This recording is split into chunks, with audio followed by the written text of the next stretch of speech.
Welcome to Speaking of Business. I'm Goldy Hyder of the Business Council of Canada. This season on the podcast, our conversations have focused largely on leadership and resilience in the face of the COVID-19 pandemic. We have heard many business leaders outline their solutions to tackling this unprecedented health and economic crisis. But today we're talking about leadership in the face of a very different and far more long-standing challenge, that of systemic racism. The death of George Floyd at the hands of Minneapolis police last month led to anti-racism protests around the world. For Wes Hall, it was a call to action. The executive chairman and founder of Kingsdale Advisors chose to speak out, first with a powerful opinion piece in the Globe and Mail titled, "When I Look in the Mirror, I See George Floyd, and so do others." This article led to the creation of the Canadian Council of Business Leaders Against Anti-Black Systemic Racism, of which he is chairman and founder. And on July 20th, the group will hold its inaugural Black North Summit, bringing together business leaders to find solutions to removing anti-Black systemic barriers.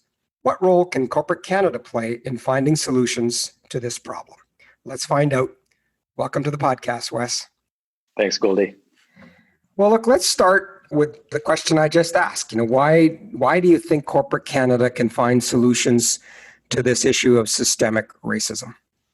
I use the COVID-19 case as a parallel case because a few weeks ago, we were thinking about, we couldn't leave our homes. We were thinking that we're all going to die if we do.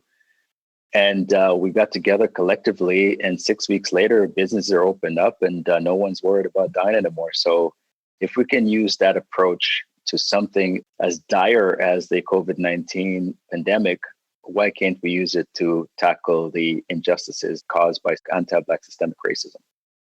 Well, you said to me when we spoke a couple of weeks ago that you felt that this issue has been given ample opportunity for politicians and others to address, and you feel that now the business community can take a very business approach to this issue. What do you mean by that? Well, as business leaders, we come across all kinds of problems, and they just pop up every now and then, and we have to solve them and solve them really quickly. So we're used to solving really deep-rooted problems. And we figured that if we do something different, which is take a business approach to solve a social problem, who knows, maybe we can actually get something done. So that's why I feel that if we can talk to a bunch of business leaders and show them what the issues are and say, how can we work together collectively to resolve them? I think we can make some headway into this major pandemic. It's interesting how, you referenced that this happened in the middle of a pandemic at a time in which we were all told to stay inside. And yet these rallies and these protests, they just grew and grew and grew and went global.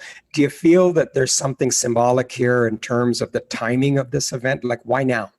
Yeah, listen, over the years, history tells us that there's always been protests for racial injustice. We saw that, for example, in the 1968 Olympics, where there's about 4,000 students were murdered because they were protesting in the Mexico Olympics, racial injustice. We saw the situation of the two Olympians that put their fist up and they were expelled from the Olympics. We saw the movement in the 60s and 1965 and so on. So we've seen this before. I think what's different this time around is the age of the people that's in the street protesting and also the nationalities, the race. They were mostly young, mostly white, and they were doing it at a time when the government and everyone was saying, if you go outside, you might get this dangerous disease and you might die. And in spite of that, these young people are saying, I am going to run the risk of dying because I'm not going to watch this anymore. So I think it's a powerful message that they're sending to all of us that we need to pay heed to. Give us a sense of the problem, Wes. I think the Black population in Canada is about 2 to 3% of our population, significantly higher in the US, I think at about 12, 13%. Where's this issue in Canada? How alive and real is it compared to what we see in the US? Well, in Toronto, we have 10% of the population is Black and the rest of Canada is 3.5%. So it's a pretty decent number. And I've often hear people say that it doesn't really happen in Canada. It's kind of a US problem.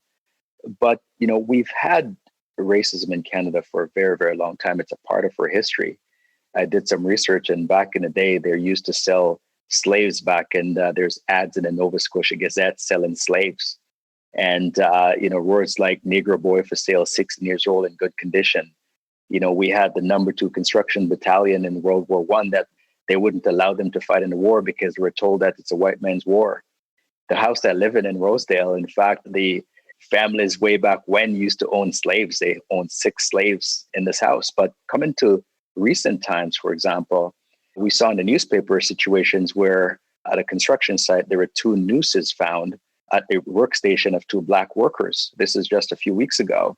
So these things actually happen. It's just not as pronounced, but it's actually behind the scenes, which makes it even more dangerous. Yeah, speaking of which, you just mentioned you have a home in the prestigious neighborhood of Rosedale. There's a couple of stories you've told about, when people come to your door, what happens. And also you as a very successful lawyer in Toronto and, walking into a boardroom with your big boxes of material. Tell us those stories for our listeners. Well, I'm not a lawyer, but my lawyer colleague, a friend of mine that actually walked into a boardroom, and he's a senior partner on the file, and he walked in, he's Black. He walked into the boardroom with a box, a litigation box. And the senior guy on the other side, the senior partner on the other side, told him to put the box in the corner because he thought it was a mailroom clerk. So those kind of stereotype happens all the time. I have people come to my house and ask me to get Mr. Hall, or ask me if I'm the security guard, the groundskeeper. This happens in Rosedale. The situation that I told in the article was when I was jogging in a neighborhood and an elderly white woman fell, and I hesitated to go to her aid immediately. Why? Because as Black men, we're conditioned to think twice before doing something. We always calculate what's the pros and cons for the action. And in my mind, the calculation was, what if she was disoriented and then she started to fight me off? And what if my neighbors kind of see that and see a Black man standing over a white woman looking like he's fighting her, and then call the police, and the police shows up who is white? And then who are they going to believe? My rich neighbors or me?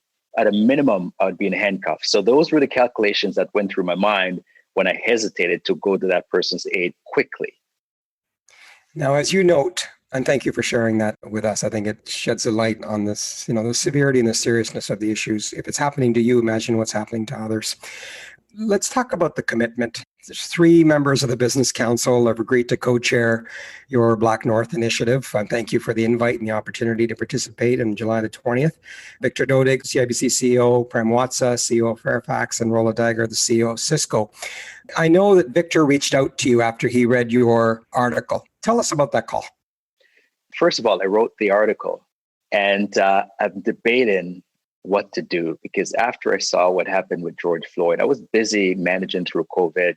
I wasn't really paying attention. I heard about it, and someone said, watch the video. And I said, no, I've seen the videos before.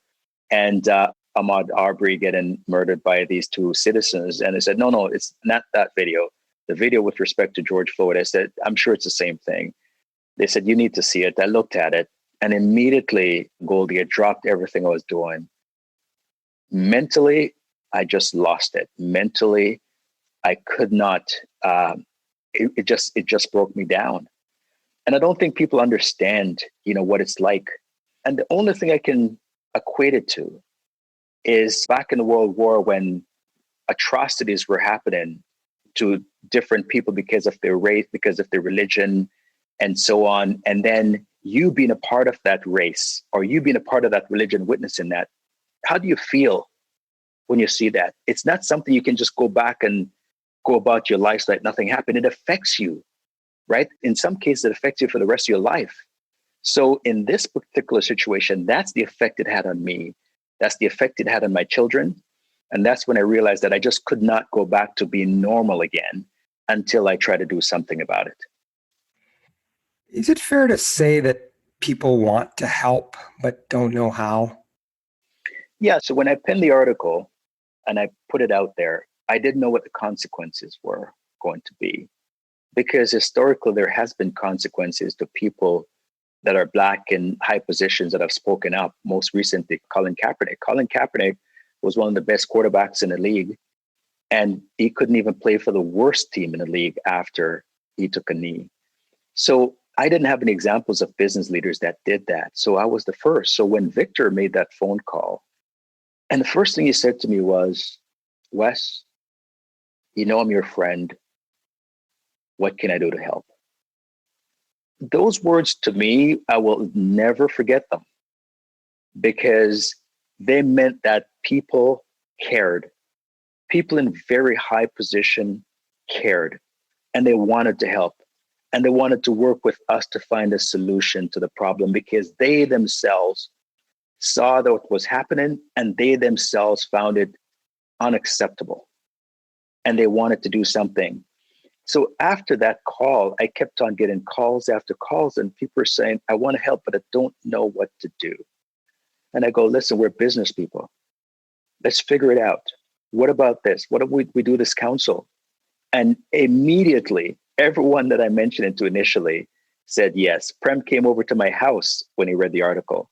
Prem said to me, Wes, I knew that Blacks had issues and they were treated unfairly, but until your article, I didn't get it.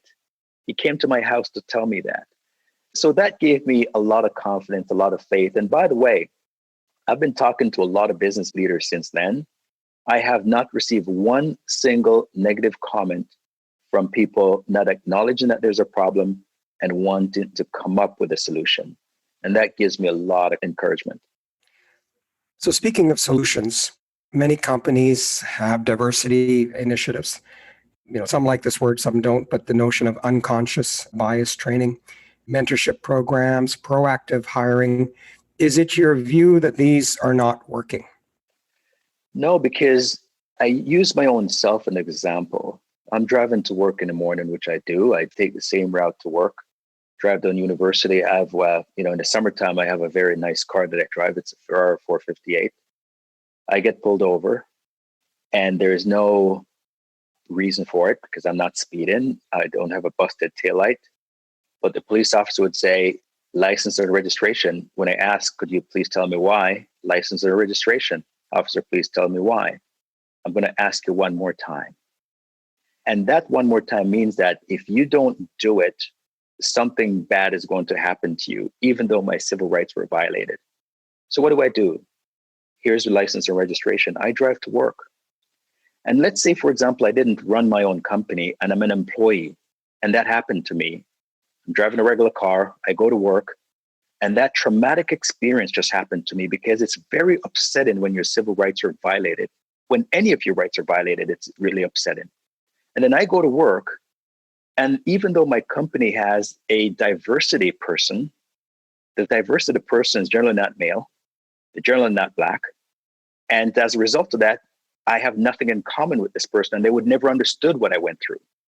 So now I have to go to my work and I have to perform the same or better than others in my job. And I can't even show a hint that I had this experience that just happened to me. And even if I confide in a colleague that's not Black to say, hey, this happened to me on my way to work, they'll be like, hey, you shouldn't speed, Wes, or you should drive a little slower next time. They just don't understand. So if in the company, you look at your employee base and you cater to your employee base. So when I have that problem coming into work, I have someone who I can speak with that understands and help me to deal with that traumatic experience so that I can go back to being productive. You're an accomplished, successful Bay Street executive. I demoted you to being a lawyer. My apologies to that. You have never really spoken out publicly. You've mentioned how hard it was for you to do so. Why now? Yeah, I think the examples of those young people kind of really inspired me, but seeing that video and the mental impact that it had on me, I had no choice. It was just, I couldn't help it. It's one of those things where, they always have those moments in history that changes everything. And I think for the Black community, that police officer kneeling on George Floyd's neck for 8 minutes and 46 seconds in public, and he was so cool as if he could be smoking a cigarette while he was doing it. And it's like, I'm going to do this to you and you cannot do anything about it. And the car that he was in, that Floyd was in, was a middle-class Mercedes-Benz vehicle. And that's how it was treated. And the crime that he was accused of committing was petty. It was, again, the law is that you're innocent until proven guilty. He was actually proven guilty and he was executed on the spot in broad daylight. So how could any of us go back to life if we're Black and we witness that? We're sitting there going, this could be us. This could be me. And everybody would be sitting around watching it and nothing would be done. Why? Because even after it happened, those police officers were not charged. And even after it became public, those police officers were not charged until the pressure mounted, right? So the system is really telling us that our lives didn't really matter. He was accused of passing off a counterfeit bill. How many of us have done that in the past, not knowing about it? I was talking to a white colleague of mine after it happened, and he said, I was at this restaurant once, and I actually paid my bill, and it was counterfeit money.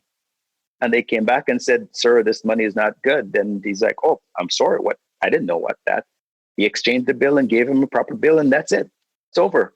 This man lost his life over that. As you look ahead, these things take time, and it's been taking a long time, and there's a strong desire for change to happen, but change starts with listening. How important is that in this journey that we're now going on? Yeah, I think there's two things, right? There's listening and there's listening with empathy. And I think listening with empathy is what we need. When you listen and you just, okay, I hear you. See, the Black community has never spoken out like this before, ever in history. We've never been spoken out before like this. And now we have an opportunity. We're not out there saying we want this for ourselves and that for ourselves. We're saying, please, just treat us fairly, equally. If we're talented, give us the opportunity like everybody else, right? But when you have an entire organization at the top of a company and none are Black, you have to ask yourself, is there a systemic reason for that? You may not have a bias yourself, but there may be a systemic reason that causes that. Maybe in your organization, you're not developing Black talent. Maybe you don't have a proper mentorship program internally to develop Black talent. Maybe because of the fact that other Black people who are very capable look at your organization and see only whites at the top and go, I don't want to go to that company because I'm probably not going to be treated fairly. So I'm going to go someplace else. There's a whole lot of reasons that may have caused that, but those reasons are systemic. And it's our job to identify those systemic reasons and remove them. Look forward a year, 2 years down the road. What do you hope has changed here in Canada?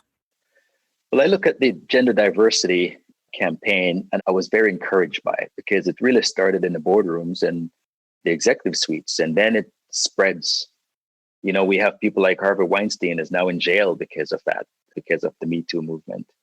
It changes society. It changes people's behavior towards women.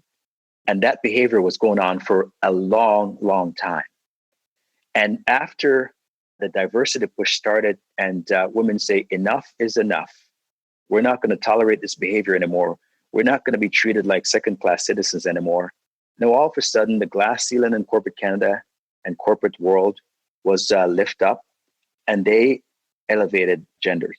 Now the glass ceiling got put back down again, and unfortunately, Blacks are below the ceiling. And essentially what we're hoping to do in the next 2 years or so, that glass ceiling is just gone altogether.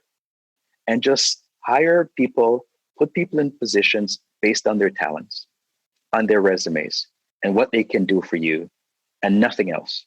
No gender, no race, no class. Now, these are lofty goals that I have, and I may be naive in thinking that, but at the end of the day, people who are good-hearted and would like to see change, they don't see color. I got to Bay Street because a lot of people who didn't look like me did not see color. And had they seen color, it didn't matter to them. And they helped me because they saw something in me that I didn't even see in myself. They go, this guy is smart. Let's give him a shot. And they kept on giving me shots after shots after shots, and I keep on hitting goals. And that's how I got here. So I haven't met a Black man on my way to climbing the corporate ladder. that mentored me. I've never seen one. So there was a lot of white folks that I've met, and they go, Wes, I think you're smart. I think you can do this. I have confidence in you. That's all I needed. Look how I ended up. So all those other people that are so much brighter than me, that's all they wanted, is someone to say, I believe in you. I'm going to mentor you. I think you can go far, and I'm going to make sure you do. That's all they need. What a great place to end. Country of great people with some systemic issues that we can do something about. Wes, thank you for this. Thank you for your leadership. Thank you for the initiative on Black North. I think you, my friend, are going to make a big difference in the future of this country. Thank you, Goldy. Wes Hall is Executive Chairman and founder of Kingsdale Advisors. He is also founder and chairman of Canadian Council of Business Leaders Against Anti-Black Systemic Racism and Black North Initiative. Remember, if you would like to hear more of our candid conversations with business leaders, you can find them all wherever you get your podcasts, or simply go to our website, speakingofbiz.ca. That's biz with a Z. Until next time, I'm Goldy Hyder. Thanks for joining us.